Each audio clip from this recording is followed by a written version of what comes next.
बंदी छोड़ सतगुरु रामपाल जी महाराज जी की जय हो। परमपिता परमेश्वर की आप सभी प्यारी आत्माओं को मुझ पवन दास का सत्साई। पुण्यात्माओं, दास को अर्जेंट में ये वीडियो बनाना पड़ रहा है क्योंकि एक ऐसी ही घटना हमारी एक बहन के साथ में जयपुर में घटित हो रही है और वीडियो को ज़्यादा से ज़्यादा आप लोगों ने शेयर कर देना है ताकि परमेश्वर की प्रेरणा से अगर संभव हो सके तो शैतानी ताकतें जाग जाएं और किसी भी तरह से उनके मन में, उनके दिल में थोड़ा बहुत रहम उत्पन्न हो जाए और उस बहन के प्रति थोड़ी बहुत संवेदना दिखाएं, एक भगत के गुण थोड़े बहुत वो दिखाएं ताकि उस बहन की और उसके परिवार की आत्महत्या करने से जान बच जाए। मामला कुछ ऐसा ही है। दास आपको आगे पूरी ऑडियो सुनाएगा उस बहन की। आपका भी दिल पसीज जाएगा कि वर्तमान में सतलोक आश्रम मैनेजमेंट हरियाणा पूरी तरह से काल भगवान के वशीभूत होकर केवल माया प्राप्ति के पीछे ही पड़ा हुआ है। उसे भक्तों का दुख, दर्द, परेशानियां कुछ भी दिखाई नहीं देती सिवाय पैसों के। और 15 लाख रुपए की उस बहन से डिमांड कर दी है उसकी एक समस्या के लिए। तो वीडियो को आप लोग ज्यादा से ज्यादा शेयर करें ताकि संगत तक ये बात पहुंचे। और ऐसी हमारी और जो बहुत सारी बहनें हैं, बहुत सारे जो भगत परिवार हैं जो इन काल एजेंटों के चंगुल में फंसे हुए हैं, परमेश्वर की दया से आप सभी सत्सेवक भाई बहनों के प्रयास से वो बच सकें। मामला सन 2016 का है। उस समय राजस्थान के अलवर जिले में एक नामदान केंद्र हुआ करता था, आज भी है, और वहां पे कोई सुशील कुमार नाम का व्यक्ति बैठता था। वहां का वो कोऑर्डिनेटर था सुशील कुमार। सुशील कुमार ने अपनी बहन की शादी जयपुर में एक देवानंद भगत जी के बेटे हैं शैलेंद्र, उनके साथ में कर दी। 2016 में उनकी शादी हो गई। शादी के कुछ ही समय बाद में अलवर के भक्तों ने सुशील कुमार, वहां का जो कोऑर्डिनेटर है, उसके ऊपर ये आरोप लगाते हुए मैनेजमेंट के पास में एक अर्जी भेज दी कि सुशील कुमार को यहां से हटाया जाए क्योंकि ये रात को लड़की लेके आता है और जब हम इसका विरोध करते हैं तो ये भक्तों के साथ में गाली गलौज करता है, मारपीट करता है। मुझे नहीं पता इस घटना में कितनी सच्चाई है, लेकिन ये अलवर के भक्तों ने खुद अपने हस्ताक्षर करके और सतलोक आश्रम मैनेजमेंट हरियाणा के पास में भेजा था उसको चेंज करने के लिए। तो जब ये सारी बातें हुई उसके बाद में अब जो हस्ताक्षर जो किए थे वो जयपुर से उसने अपनी बहन की शादी की थी, उन लोगों ने भी हस्ताक्षर करके मैनेजमेंट को भेज दिए थे अलवर के भक्तों के कहने पे। तो सुशील कुमार जो कोऑर्डिनेटर था उसने क्या किया, वो जयपुर में गया अपनी बहन के ससुराल वालों के वहां और ये कहकर कि भाई मेरी बहन का एक बीए का पेपर बाकी है, इसको आप मेरे साथ अलवर भेज दो। वो अपनी बहन को परीक्षा देने की कहकर वापस अलवर ले आया। 15-20 दिन होने के बाद में जयपुर वाले भक्तों ने, यानी ससुराल पक्ष ने, उनसे कहा कि भाई अब तो उसका पेपर हो गया होगा, आप उन्हें जयपुर भिजवा दीजिए। तो सुशील कुमार ने कहा कि आप लोगों को आके लेके जाना पड़ेगा और मेरे घर आने की जरूरत नहीं है, आपको अलवर नामदान केंद्र पर ही आना पड़ेगा। जयपुर वाले भगत वहां गए, लेकिन वहां जाने के बाद में सुशील कुमार ने उनको मतलब नहीं भेजा, अपनी बहन को जयपुर उसके ससुराल में नहीं भेजा और उल्टा अपनी बहन की सास, ससुर, देवर, इन सब के खिलाफ 4-5 धाराएं एफआईआर उन्होंने करवा दी। कुछ दहेज की, कुछ मारपीट की, कुछ प्रताड़ना की, कुछ ऐसी उसने एफआईआर लिखवा दी और जयपुर वाले भगत वापस जयपुर लौट आए। मामला काफी समय बीत गया, आज भी अलवर की कोर्ट में मामला ट्रायल है। उसके बाद में जो जयपुर वाली जो बहन है, जो उसकी सास थी, यानी शैलेंद्र की जो माँ थी, उसने बेचारी ने मामले को शांत करने के लिए कि भाई चलो भक्तों का मामला है, आपस में बेइज्जती होगी, परमात्मा की बदनामी होगी, उसने काफी कोशिशें की। इन विगत 3-4 वर्षों में 2016 से आज 2021 तक उसने बहुत कोशिश की मामले को शांत करने की, किसी भी तरह से सुलह हो जाए। उसके लिए उस बहन ने सतलोक आश्रम मैनेजमेंट हरियाणा के यहाँ पे सैकड़ों की संख्या में अरदास लगाई। महेंद्र के लड़के अमित के पास में फोन किया, अंजू मंजू के पास फोन किया, प्रार्थना के नंबरों पे फोन किया। हर बार उस बहन को एक ही आदेश दिया जाता कि भाई ज्योति करवा दो, पाठ करवा दो, ज्योति करवा दो, पाठ करवा दो। राजस्थान के स्टेट कोऑर्डिनेटर प्रकाश माली के पास में तो इतनी अर्जी लगाई उस बहन ने जिसकी कोई हद नहीं। हर बार ज्योति पाठ, ज्योति पाठ, ज्योति पाठ कि जयपुर के नामदान केंद्र पे ज्योति पाठ।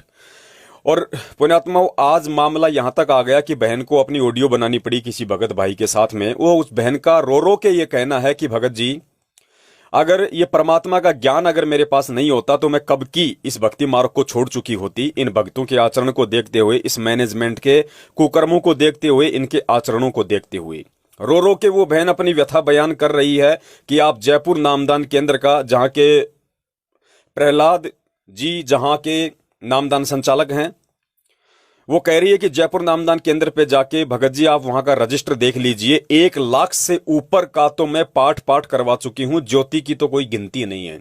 1 लाख से ऊपर का, और मैं तंग आ चुकी हूं पाठ करवा करवा के। अब मेरा विश्वास उठने लगा है और मेरी स्थिति यहां तक आ गई है कि मैं कब आत्महत्या कर लूं मुझे कुछ नहीं पता। हम लोग बिल्कुल रोड पे आ चुके हैं, दाने दाने को मोहताज हो चुके हैं। और अंत में जब मैंने रो रो के गुरुजी के परिवार के पास अरदास लगाई तो गुरुजी के परिवार ने कहा कि हम मामले को शांत कर देंगे, हम आपका आपस में सुलह करवा देंगे, लेकिन इस एवज में आपको 15 लाख रुपए देने पड़ेंगे।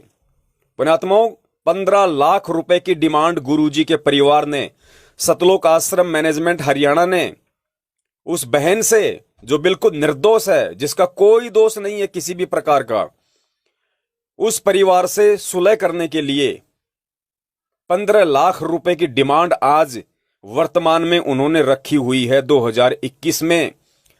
अब वो बहन कहां से 15 लाख का इंतजाम करे और क्यों करे? आगे आप उस बहन की खुद की ऑडियो सुनिए, मुझसे पूरी ऑडियो नहीं सुनी गई। आप अगर सुन सके हैं तो सुनिए। और आप भक्तों के भी अगर आत्मा में थोड़ा बहुत यदि परमेश्वर का ज्ञान समाया हुआ है, अगर आप लोग यदि जीवित हैं, तो मैं निवेदन करूंगा कि इस ऑडियो को आप जी जितना हो सके उतना इस वीडियो को शेयर कीजिए, अपने हर ग्रुपों में शेयर कीजिए, फेसबुक के हर ग्रुपों में शेयर कीजिए जहां जहां हमारी संगत जुड़ी हुई है, ताकि लोगों को हकीकत का मालूम पड़े, लोगों को सच्चाई का मालूम पड़े कि किस कदर परमपिता परमेश्वर सतगुरु रामपाल जी महाराज जी को बरवाला कांड के तहत जेल में करवा के आज उन्हीं की आड़ में ये एक शैतानी ताकतों के अधीन होके ये काल एजेंट सतलोक आश्रम मैनेजमेंट हरियाणा, ये स्टेट कोऑर्डिनेटर, ये फर्जी नामदान केंद्र वाले, ये गुरुजी के परिवार वाले, बेटा बेटी किस कदर एक भेड़िए की भांति बेचारी भोली भाली संगत को काटने में लगे हुए हैं। इनका मकसद केवल पैसा इकट्ठा करना है, केवल प्रॉपर्टियां बनानी है। गुरुजी जाए भाड़ में, संगत जाए भाड़ में, भक्ति जाए भाड़ में, हमें केवल पैसा चाहिए, पैसा। तो पुण्यात्माओं, जो बर्ताव वर्तमान में ये सतलोक आश्रम मैनेजमेंट हरियाणा संगत के साथ कर रहा है, ऐसा बर्ताव आपको जगत में भी देखने को नहीं मिलेगा। जगत के अज्ञानी लोगों से भी कितने गए गुजरे किस्म के ये व्यक्ति हैं। तो सावधान आपको भी हो जाना है। हम तो पिछले 7 साल से चिल्ला ही रहे हैं, लेकिन जब तक ऐसी घटनाएं आप लोगों को सुनने को नहीं मिलेंगी तब तक आप लोग अंदर से जागोगे नहीं। इसलिए आप लोगों को जगाने के लिए, बाकी सोई हुई संगत को जगाने के लिए कि वर्तमान में इस धरती पे यदि कोई शैतान का एजेंट है जीते जागते रूप में, तो सतलोक आश्रम मैनेजमेंट हरियाणा है। और आप सभी ने गुरुदेव की हिसार जेल से बाहर आने तक चाहे लगे 2 साल, चाहे लगे 5 साल, सावधान रहना है। एक नया पैसा भी दान धर्म ज्योति पाठ के नाम पे इनको नहीं देना है। इनके किसी भी नामदान केंद्र पे नहीं जाना है। किसी भी इनके फर्जी आश्रमों में, चाहे भिवानी हो, चाहे मुंडका हो, चाहे रोहतक हो, कहीं भी नहीं जाना है। गुरुदेव के जेल से बाहर आने तक आपने केवल अपनी भक्ति करनी है, अपना रोजी रोटी के लिए जो कर्म है वो करना है। 10वें अंश का पैसा निकाल के अपने अकाउंट में रख दो या अपने घर में रख दो। बाकी किसी भी कुपात्र को 1 रुपया मत दो। आज देखिए खुद वो बहन इन परिस्थितियों से जूझ रही है, और कहीं ना कहीं गलती उस बहन की सिर्फ ये रही है कि उसने अनजाने में पहले इन कुपात्रों को दान किया। और गुरुदेव कहते हैं अगर कुपात्र को दान करोगे तो दोनों को परिणाम भोगना पड़ेगा। तो वो बहन तो अपना परिणाम भोग ही रही है, उसके बावजूद भी उस बहन की बुद्धि नहीं खुली। और ये घटना घटित होने के बावजूद भी उसने अपनी गलतियों पे चिंतन मनन ना करके आज कम से कम 1.5-2 लाख रुपया ज्योति पाठ के नाम पे उस मसले को हल करने के लिए उसने और इनको पात्रों को देके वो पाप की भागन बन बैठी। और पुण्यात्माओं, परमात्मा रजा करेगा कहां से, परमात्मा दया करेगा कहां से? खुद वो बहन की ऑडियो सुनिए, वो कह रही है कि मेरा विश्वास उठ चुका है, मेरा इन अर्जियों से विश्वास उठ चुका है। अरे बहन, विश्वास ही उठेगा? तुम तो दलदल में फंस चुकी है, तुम्हें तो बाहर निकलना चाहिए था। तुम दलदल से बाहर निकलने के लिए तुम और दलदल में हाथ पैर मार रही हो। ऐसा नहीं होता है। और पुण्यात्मा इसका परिणाम ये बहन आज भुगत रही है। अगर आप लोगों ने भी अगर बचना है, आप लोगों ने भी अगर सावधानी रखनी है और इस बहन की तरह यदि दलदल में अपने आप को फंसाने से बचाना है, तो एक ही उपाय है, गुरुदेव के ज्ञान को आधार बनाओ। किसी भी कुपात्र को 1 रुपया दान मत करो, क्योंकि सुपात्र केवल सतगुरुदेव है। सतगुरुदेव जी के अलावा ज्योति पाठ दान धर्म का पैसा किसी भी व्यक्ति को दोगे, चाहे उनके बेटा हो, बेटी हो, भाई हो, बंधु हो, आप लोग उल्टे परेशानियों से गिरोगे। इसका जीता जागता परिणाम ये जयपुर की बहन है। सुनिए इस बहन के मुख से सारी उसकी व्यथा, और उसके बाद मैं निवेदन करूंगा जितना हो सके वीडियो को शेयर कीजिए। सत साहिब बंदी छोड़ सतगुरु रामपाल जी महाराज की जय हो। में डाल दिया था उस केस को। अब वो समझौते में उसने स्पष्ट मना कर दिया कि पार्टी ने उसने खुद ने भी मना कर दिया कि हम समझौता नहीं करना चाहते। अब अगर जी मेरे पास क्या बचा, मालिक के पास में रोज अर्जी लगाती हूँ, खूब अर्जी लगा ली। भक्तों के पास में खूब मतलब अर्जी लगा ली। मालिक खेत वहां तक पहुंच गई, हरियाणा तक पहुंच गई, ऊपर तक पहुंच गई भगत जी। और अमित भगत जी वो उनके भाई हैं, वो भगत जी, और वो मंजू अंजू भगतमती, और राजस्थान का कोने तरीके तो गिनती है, राजस्थान कोने तरीके तो गिनती नहीं कितनी बार अर्जी लगाई है। अच्छा। और जो टेलीफोन पे जो अपने होते हैं किताब में जो नंबर हैं उनमें भगत जी अब अपने अर्जी इतनी लगा दी, और मतलब जो अपनी जो भगत मिलाई होती थी उसमें भगत जी जाते थे, खर्चा करके जाते थे, खर्चा करके फिर भी हमारी अर्जी नहीं लगती थी। वो कह रहे कि ध्यान नहीं रही, याद नहीं रही, मैं तो भूल गया, पर्ची गिर गई, अर्जी गिर गई, ये हो गया। और हम खर्चा करके जाते थे भगत। नहीं जो जाते तो चलो जाओ तो खर्चा तो लगता ही है। कितना खर्चा लगता है भगत जी हरियाणा का यहाँ पे? लगता ही है वो तो मतलब हम तो पूरी तरह है ना भगत जी देखो टूट गए। अब तो परमात्मा की बस रास्ते में बचे रहे, नहीं तो मतलब भक्तों ने कोई मतलब खूब कोशिश करे कि मतलब हमारा अविश्वास हो चुका है मैनेजमेंट के ऊपर, भक्तों के ऊपर। अब हमारा अविश्वास हो चुका है, बस एक परमात्मा के चरणों में एक आशा की किरण बची है। परमात्मा तो करने वाला तो परमात्मा ही है, भगत को कौन क्या कर देगा, भगत तो कुछ नहीं कर सकते। अब देखो कोशिश होती है, कोशिश है, मैंने भी खूब कोशिश कर ली थी, और 1-2 भगत और साथ जा जाके बैठ के बात करने कोई बात पे आता ही नहीं है। अब भगत जी मैं तो सबसे बड़ी जात में अपनी अर्जी लगती है, वो झूठी अर्जी तो लगती नहीं होगी। प्रार्थना नंबर पे आपने प्रार्थना लगाई भगत जी? मेरे पास में बकायदा रिकॉर्डिंग है, बकायदा। और आपको यकीन ही है ना? नहीं यकीन तो क्यों नहीं है भगत जी, यकीन है। अगर आपको यकीन नहीं है तो मेरे को आपने ऐसे कैसे कह दिया? वो यकीन है, आप जो बता रहे हो कि झूठ थोड़ी बोल रहे हो। नहीं मेरे में हो सकता है भगत जी, क्या कई बार आदमी में फंस जाता है। ऐसी बात नहीं है भगत जी। तो आप है ना अपने जो जयपुर नाम केंद्र है ना भगत जी, जब अर्जी अपन ने लगाई है, पाठ कर दो ज्योति करवा दो, पाठ करवा दो ज्योति करवा दो। भगत जी मेरे मुँह से मैं कहना तो नहीं चाहती है ना, 3-4 अर्जी लगाई थी, उनका तो हम पाठ के वो प्रसाद भी दिया है, पाठ प्रकाशन होता है ना। और हमारे पास में पर्चियाँ रखी है, और जयपुर नाम केंद्र पे आप मतलब पूरा रजिस्टर में देख लो, कितनी तो पाठ करा दिए, कितनी ज्योति करवा दिया। थक गए भगत जी, विश्वास नहीं होता है कि अर्जी लगती है कि नहीं लगती। देखो अर्जी तो बगैर तो घोड़े कोई पाठ का, कोई ज्योति का, कोई आदेश ऐसे आते ही नहीं है। हाँ भगत जी जब मैंने अर्जी लगाई, पाठ करा दो, हमारी कृपा करेंगे। जो आप प्रार्थना नंबर पे प्रार्थना लगाओगे तो वो जवाब दूसरे दिन जवाब लोगे तो आप क्या बताएंगे? वो मेरे को देखो भगत जी ये बोला मालिक कृपा करेंगे पाठ करा दो, मालिक कृपा करेंगे ज्योति करवा दो, मालिक कृपा करेंगे पाठ करवा दो, मालिक कृपा करेंगे ज्योति करवा दो। अपने जयपुर नाम केंद्र पे बकायदा रजिस्टर में आप देख सकते हो कितने पाठ हो गए, कितनी ज्योतियाँ हो गई है। अब मैं बस थक गई पूरी तरह, मतलब हमको तो हम तो बचे हुए हैं भगत जी, नहीं तो भक्तों ने मैनेजमेंट वो मेरे मुंह से नहीं कहना चाहती भगत जी, मुझे माफ करना, परमात्मा मुझे माफ करे। हमको मरने के लिए मजबूर कर दिया इन लोगों ने, हम तो बस बच रहे हैं बस। इस तरह से मजबूर किया है भगत जी, इस तरह से मतलब हमको हंसे हमारे ऊपर, भगत हंसे भगत जी। तो जैद की घूट पी के हम यहाँ बैठे हैं और भगत कह रहे पैसा देना पड़ेगा और आपको देना पड़ेगा, पैसा लेना बताए वो 15 लाख रुपया भगत जी, 15 लाख रुपया।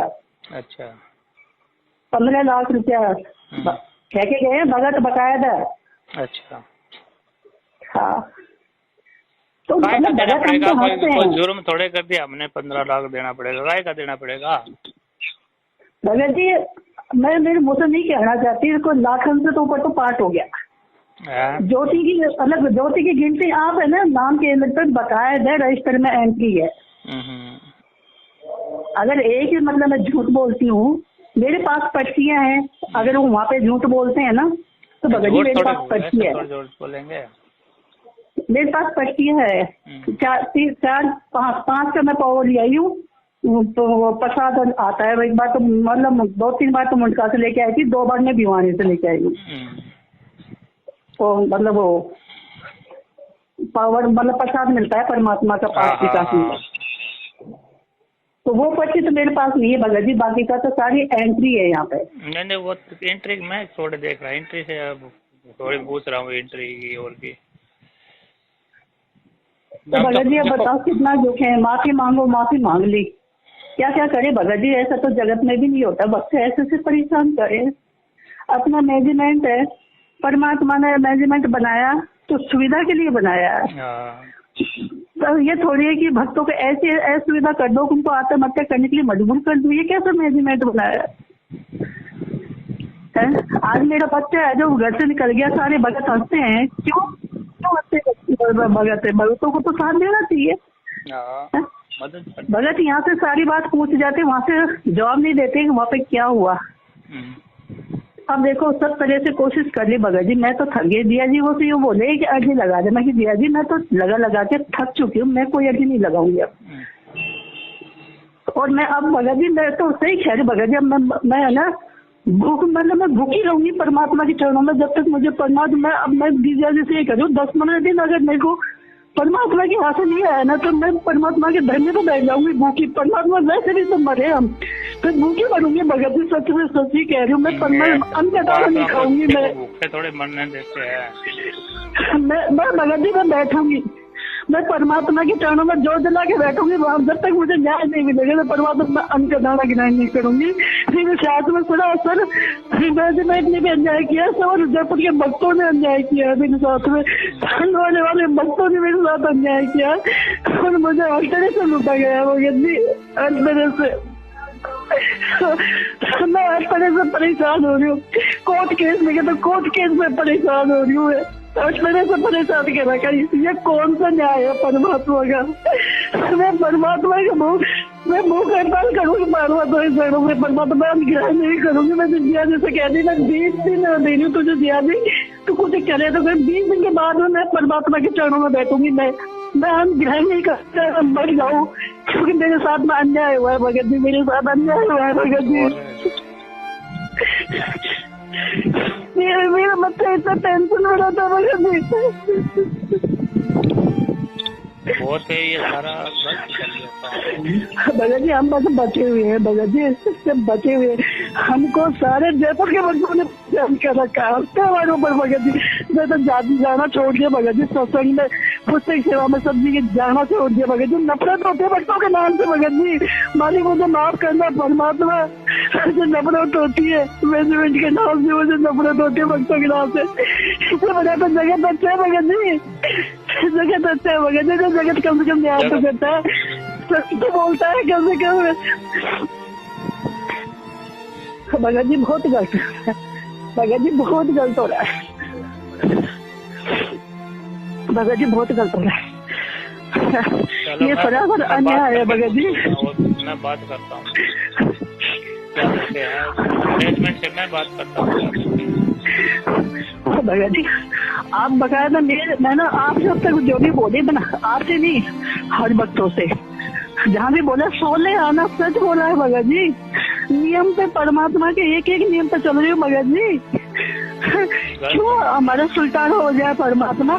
हमने उसको जाने के लिए मना नहीं किया परमात्मा, हमने उस बेटी को दुख ना दिया परमात्मा, हमने कुछ लिया नहीं परमात्मा, हमने कुछ नहीं किया, वो नीच जात पात कुछ नहीं देखा परमात्मा। अंधविश्वास हो के आपके तीन चरणों में आपके नियम का फॉलो किया परमात्मा। सुना कर दिया क्या? पता नहीं है दिया जी ने भी कौन सा जन्म का बदला लिया, पता नहीं है। जैसे मैंने बोल दिया जी, हाँ मैंने चुपचाप बैठे हो। आज मैं कितनी परेशान हो रही हूँ, कितनी हो रही हूँ, कितने तड़प रही हूँ, तो को तो मेरा दुख नजर आना चाहिए ना, किसी को नजर आया नहीं है। कितने परेशान हो रहे हो भगत जी। केस में देखो पैसा लगता है, या तो ना लेकिन उसके केस हो जाता है भगत जी। हाँ हाँ, पैसे केस में और क्या कोई आमदन थोड़ी होती है। और जैसे क्या है भगत जी, मैं फिर भी परमात्मा आप हो, कोई बात नहीं, परमात्मा खेले जैसे जो जो कहते जा रहे मैं करती जा रही हूँ, कोई बात नहीं परमात्मा। फिर कह रहे 15 लाख रुपया भगत जी, 15 लाख रुपया मैं क्या अपने आपको देती हूँ, मेरे बच्चों को बेचू मैं दूँ इसको 15 लाख रुपया? किस बात का भगत जी, किस बात का दूँ मैं? कब करना करूँ मैं? ठीक है, मैं बात करूँ, अभी बात करूँ, नामदान से बात करूँ, क्या चक्कर है, क्यों ये सहायता क्यों नहीं करे, अभी बात करूँ भगत जी। अन्याय हुआ है भगत जी, अन्याय हो रहा है वास्तव में। भगत जी बस बच्चे परमात्मा हम तेरे आधार पर बैठे बच्चा नहीं परमात्मा। ऐसे भगत तो भगवान परमात्मा कभी मत हो, ऐसे भक्तों से परमात्मा हमको तो हाथ की भक्ति की पूरा मेरी पेट भगत जी। मैं वहां तक हो गया आगे में, शाम तक जाओ, मैं दिल्ली वाले के से बात करनी, मैं वहाँ पे परिणाम मैं समझी को है भगत जी, समझी को है। मैं आपको नाम बता दूंगी, एड्रेस बता दूंगी, समझी को भगत जी। मैं करूँ बात। ठीक है भगत जी, माफ करना भगत जी, कोई गलती हो गई हो तो मुझे माफ करना भगत जी। बहुत दुख है भगत जी, मेरे बच्चे बहुत परेशान हो रहे हैं। परेशान है, सभी परेशान है, आप भी परेशान हो, वो ठीक है। अभी बात हम भगत जी, हम एक टाइम खाना खा रहे टेंशन के मारे, एक टाइम। और अब हमारे बच्चे ये कह रहे हैं कि परमात्मा तो न्याय क्यों नहीं करता, उनके अंदर अविश्वास पैदा होता जा रहा है परमात्मा। भगत जी मैं नहीं चाहती मेरा परिवार बड़े मुश्किल से परमात्मा के चरणों में जुड़ा, मैं नहीं चाहती परमात्मा के चरणों से छूटे। परमात्मा दया कर ले दाता, आप तो 3-4 साल हो गए भगत जी। अभी करता हूं बात करके ठीक है भगत जी, सच है भगत जी, माफ करना कोई गलती हो गई मुझसे, तो गलत बोल दो बोलो। ठीक है भगत जी, ठीक है।